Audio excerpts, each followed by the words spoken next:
Make you feel better. Woman admits that men are the prize.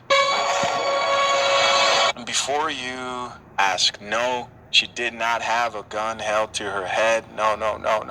Don't believe me? Check it out for yourself. See it. I'm starting to feel like the man is really the prize. I don't know why. Hey, girl, now. I'm starting to feel like men are really the prize because literally, as a woman, we have to wait on the man for everything.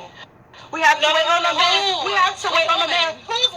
We can date whoever we want, but we. I want you to pay close attention while she's talking. Listen to the 304s in the background, just ad-libbing some 304 points. Can't marry who we want. One of them says, Stepping into the marriage, you have to wait for the man to ask you to marry him. You have to wait for the man to ask you to be his girlfriend. You have to wait for the man to ask you out on a date. All these kind of things we're waiting on a man to do. Like, literally. How about you have multiple? So you're not waiting on nobody. How about you have multiple so you're not waiting on nobody? Alright, before I get on with this video, I'm giving all praises to Yahweh Shemel Shai, double honors to the apostles, bishops, elders of Great Millstone, and shalom to you, hopefully elect. Alright, and as I've mentioned here and there from time to time about this paradigm shift that we're in, alright, this transitionary period, alright, transition of power, pursuant to 2nd Ezra 6 and 9, Esau being the end of the world, and Jacob is the beginning of it that followeth. All right, again, being in that transitionary period where Esau's going down,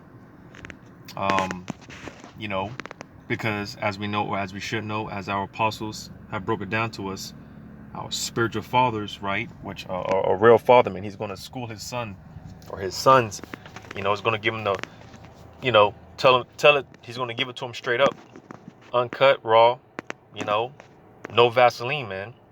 And like I said, as our spiritual fathers and spiritual uncles have taught, one of the many things that I've been taught through the spirit of Yahweh Shemel Shai.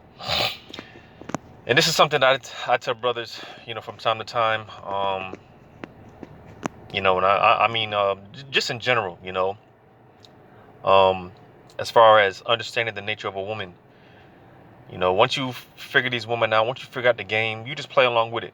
Once you figure out the nature of a woman, a lot of things will be a lot easier for you.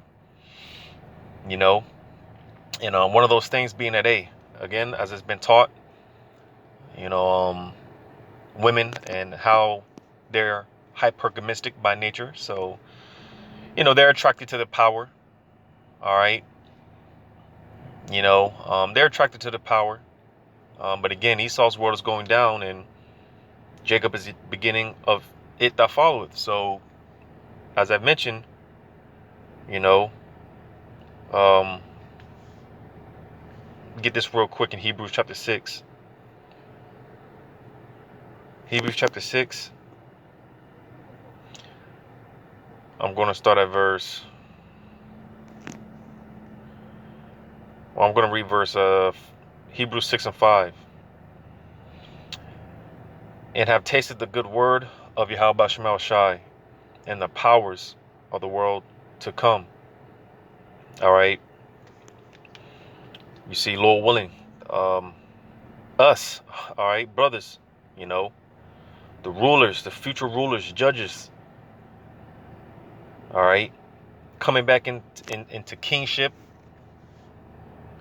all right, having a ruling class mentality, like the scriptures say, gird up thy loins like a man, because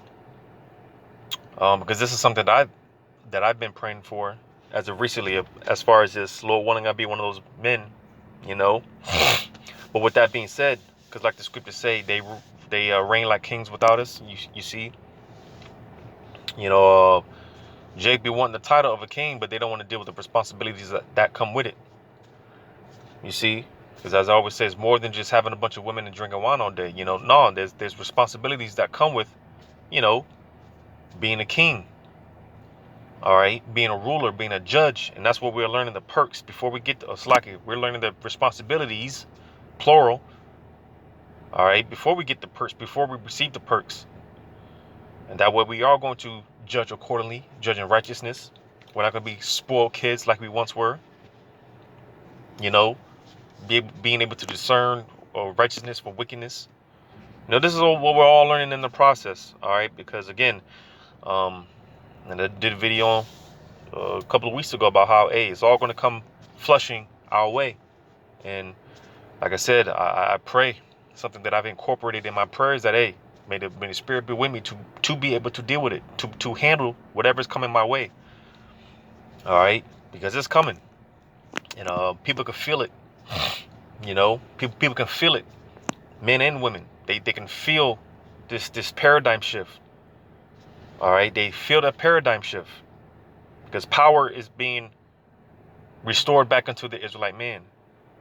So that's why, again, in Hebrews 6:5, and have tasted the good word of Yahweh Shema Shai, and the powers of the world to come. And again, Lord, that's what we're being groomed for. All right, to rule the next world to come, being the kingdom. All right, and then from there, that's when we're gonna, receive all the perks. All right, but even before that, again, we're in this transition of power.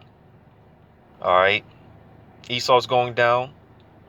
The value of the Israelite man is getting ready to skyrocket through the roof. An Israelite man of Yahweh Shema Shai, because not just any Israelite man, but an Israelite man of Yahweh Shema Shai. All right, is going to be the most sought after commodity on the planet real soon to come. And a lot of these women, whether they want to admit it or not, they're starting to, well, like I said, even if they don't see it, they're starting to feel it. You be walking around in this grocery store or whatever, and it's just like you're walking up and down the aisles, or just whatever the case may be, and it's just like, especially when it comes to the Judite woman, the so-called black woman, it's just like she just has to say something just to spark a conversation with you. She might not even say anything to you directly. She just might, as soon as you come through the aisle or whatever, it's just like she just can't help but to say something, randomly, in hopes of you sparking a conversation or whatever, because indirectly, these women, they're choosing, indirectly they're choosing, but unfortunately for them, that's not how this works. All right, because again, at the end of the day, the Israelite man, that's what it's about. At the end of the day, that's who the Lord is dealing with. He's dealing with the men, his sons. You see, because that's a problem with this society, where Esau, he's giving these women the privilege, because rights come from Yahweh Shema Shai. Man can only give you privileges, so he's giving these women the privilege, this illusion. All right, this this facade that they're the prize, and they ought to be the choosy one. A man is supposed to give his strength unto her, and he's supposed to be wrapped around her finger, and so on and so forth, when it's supposed to be the opposite. All right, a woman, she's supposed to be head over heels for you, thou Israelite man. And like I said, indirectly, if you're paying attention, you can see it. You can see it. It's almost like these women, for the most part, man, they have like these it's almost like a I don't know how to even explain it, but it's just like they're crying out, spiritually speaking, or they're crying out through the Spirit for you to choose them, to pick them. You see, it's almost like a mating call. Like I said, whether she just even general, and these women in general, because it ain't just the so-called black woman, but just the women in general, they get that sense of they're losing. So it is getting to a point where a lot of these women are starting to wake up. All right, I'm gonna go ahead and get this real quick in Jeremiah. Jeremiah chapter 9 in verse 17. Thus saith the Lord of hosts, consider ye and call for the mourning women. Because we talk about the elect. All right, You know, again, more specifically, those elect men. All right, but you do have the elect sisters as well. You know, you do have those women and children that they were, the Lord just, because he can, decided he was going to have mercy on them, you know. So the elect in general, as I've stated before, consists of men, women, and children, you know. But as that, when it comes to that innumerable multitude, which consists mostly of women and children, but nevertheless, you do have elect women out there that they were predestined for salvation, and eventually the Lord's going to pair them up with a man. You see. But in Jeremiah 9:17 again, thus saith the Lord of hosts, consider ye and call for the mourning women, that they may come, and send for cunning women, that they may come. Because you see, again, there are a handful of women out there where, you know, the Spirit is on them to see that, hey, because the Israelite man is down, you know, this is why the earth is in the condition that it's in right now. This is why everything is jacked up, because the Israelite man is down. You do have a handful of women out there. They're starting to realize, you know, that this, you know, they've been beguiled, you know, with this whole thing of feminism, and a lot of women are starting to wake up to the fact that they've been tricked, and this is not the way to go. But for the majority of them, it's going to be too late. That's why I said there is a handful of women out there that are sincere, you know, and they really want to, you know, play their part for the most part, you know. You see, so that's that calling to the mourning women, all right, and sending for the cunning women, because you do have some sisters out there, wherever they're at, because I don't know where they're at, you know, but you know, nevertheless, like I said, in due time, the Lord's gonna work everything out. Everything's gonna play out the way that, you know, it needs to play out. All right, but just rewind us a little bit. Because even the scriptures talk about, am I therefore becoming an enemy because I tell you the truth? You see, women like this that speak some type of sense. They have some type of sense. All right, this is why you have, especially when it comes to the Judite woman, you know, where she's looked down upon, she's frowned upon. A woman that, you know, basically plays her role.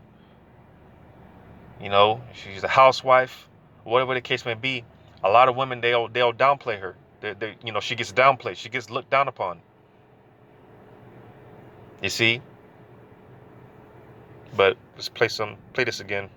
You have to wait for the man to ask you out on a date. All these kind of things we're waiting on a man to do. Like, literally. How about you have multiple, so you're not waiting on nobody? How about you have multiple, so you're not waiting on nobody? And you see, the thing is, like she was mentioning, a good point. Like, if women are the prize, then why do, when it comes to everything, pretty much, all right, a woman, she has to wait on a man to ask her out, and, you know, everything revolves around the man doing something. Everything revolves around the man this and the man that, if the woman were the prize. Right? But, and this is going to sound cruel, harsh, or whatever the case may be, but this applies to brothers too, as well.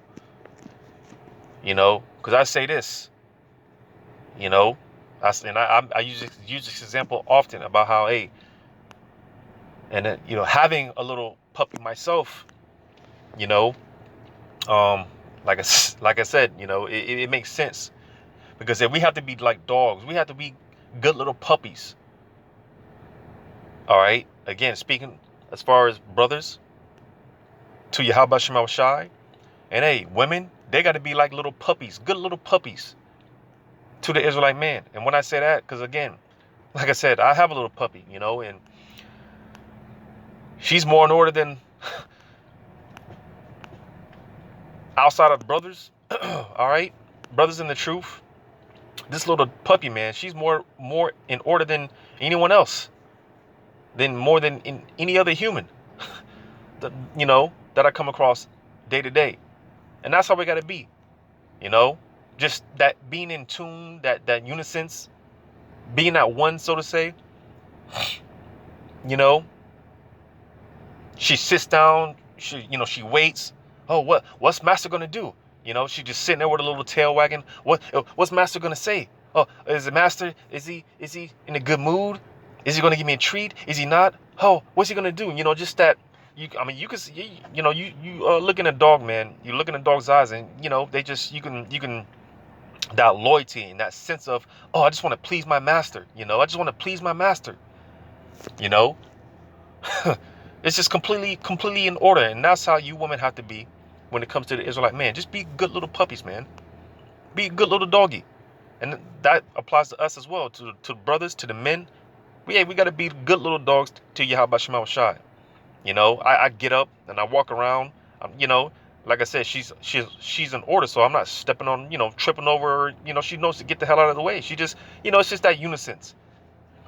You see, it's just that being that unison, being one. So playing on women. That's the solution to raising her sexual market value, right? Just have hella niggas. Why? Which that really decreases your value. All right. Let me get this real quick. Yeah, because that's another thing. A woman, she's in her 30s, 40s. Wondering why she's miserable, can't keep a man. Why no one wants to, wife her up or whatever the case may be, man. All right, it's because you've destroyed your youth, man. You've destroyed your virtue, and it's hard for a woman to paradigm. Going back to what I was just mentioning with that being in unison, that unison, being one. It's hard for a lot of these women to do that because the fact that they have all these men have penetrated her, so all these different spirits and sperm cells fighting within, because that's the nature of a man. He's a conqueror by nature. Men are conquerors by nature, so you have all these different conquering spirits fighting within you outside of the all the medications in our medicine cabinet, as it's been broken down by our spiritual fathers, man. Our spiritual fathers and our spiritual uncles, man.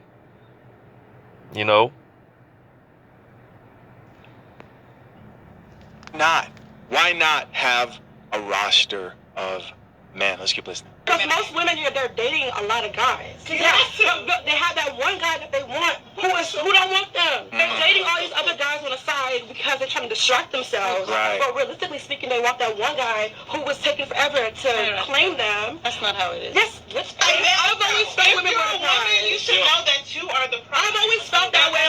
Don't get it twisted. When you think about it, I'm just trying to be more realistic, be more open-minded in my thinking. That's the reason why I'm saying. They're like, F that, we love delusion. Like you said, women love delusion. That's the thing. They love delusion. They love what feels good, and that goes back to the garden. All right, when the serpent came to Eve with those different philosophies, you could be like God, right?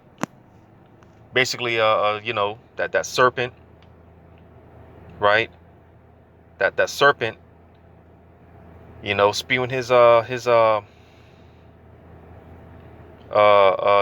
different doctrines and his philosophies.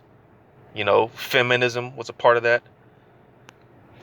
You see, and now look where it's landed these women. Because again, going back to the garden, if I'm sure if it felt good to Eve, right?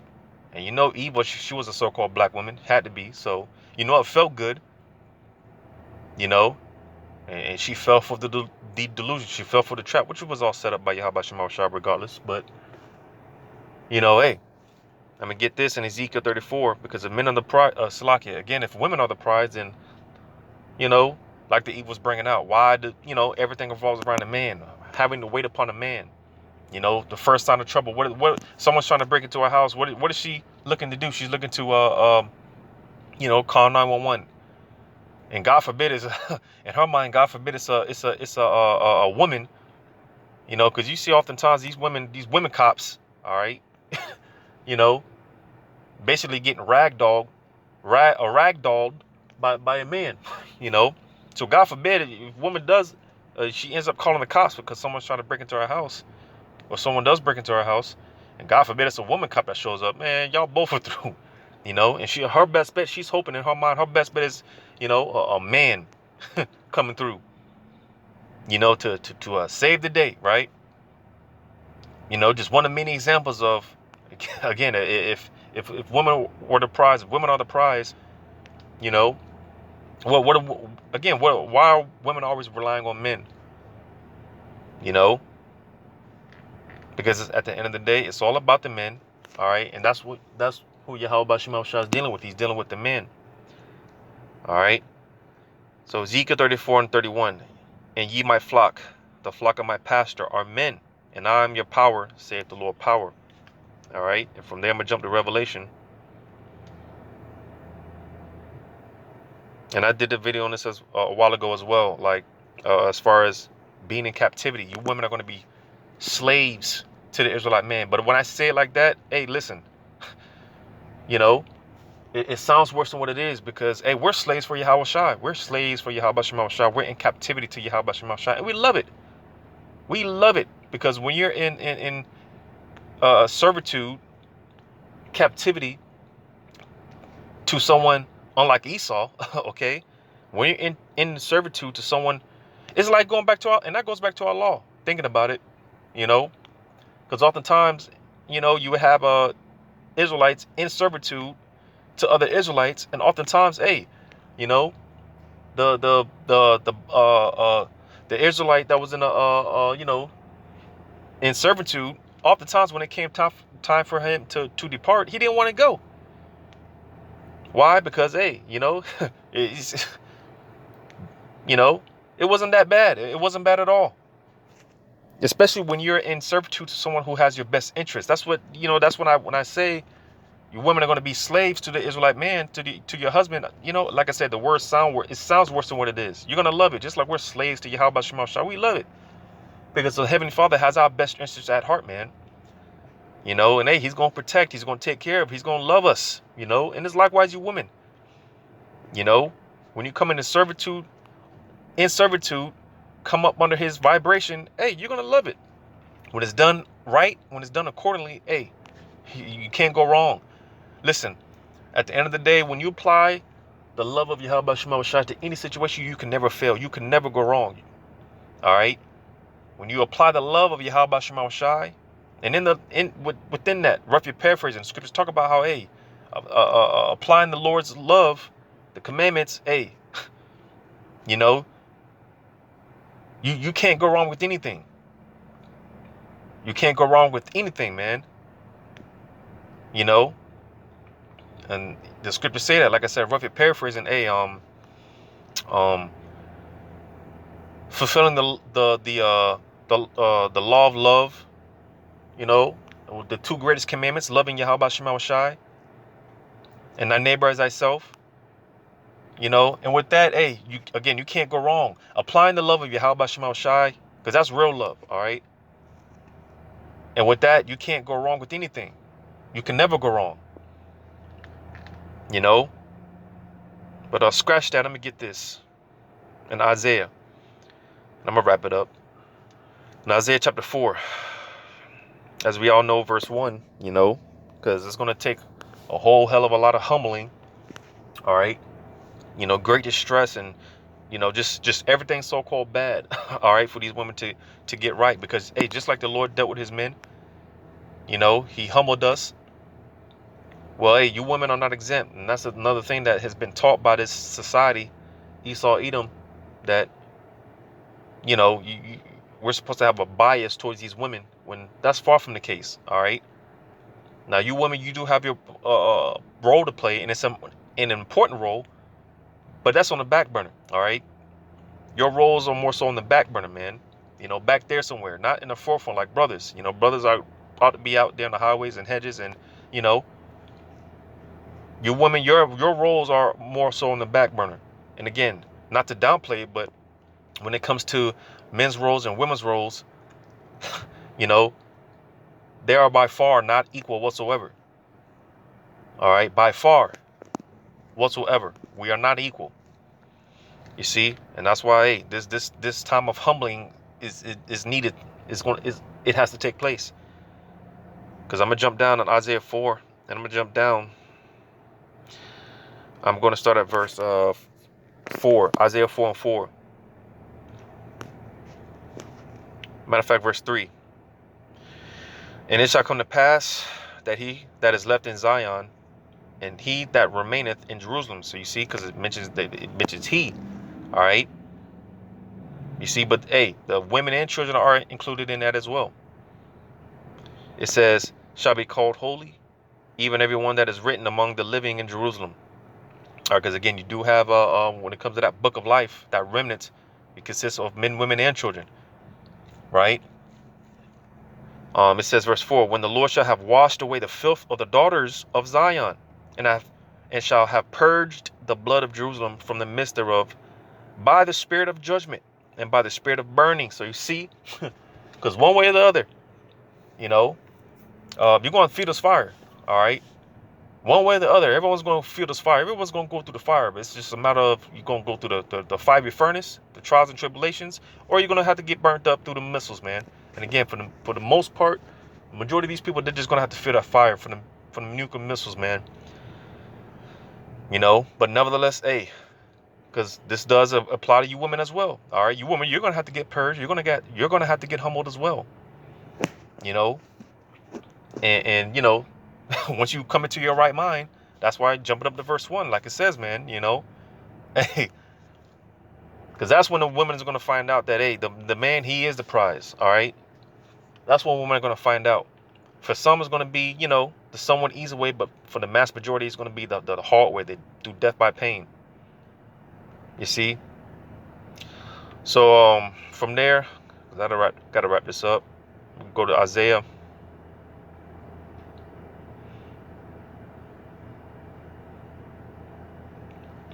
Isaiah 13 and 12.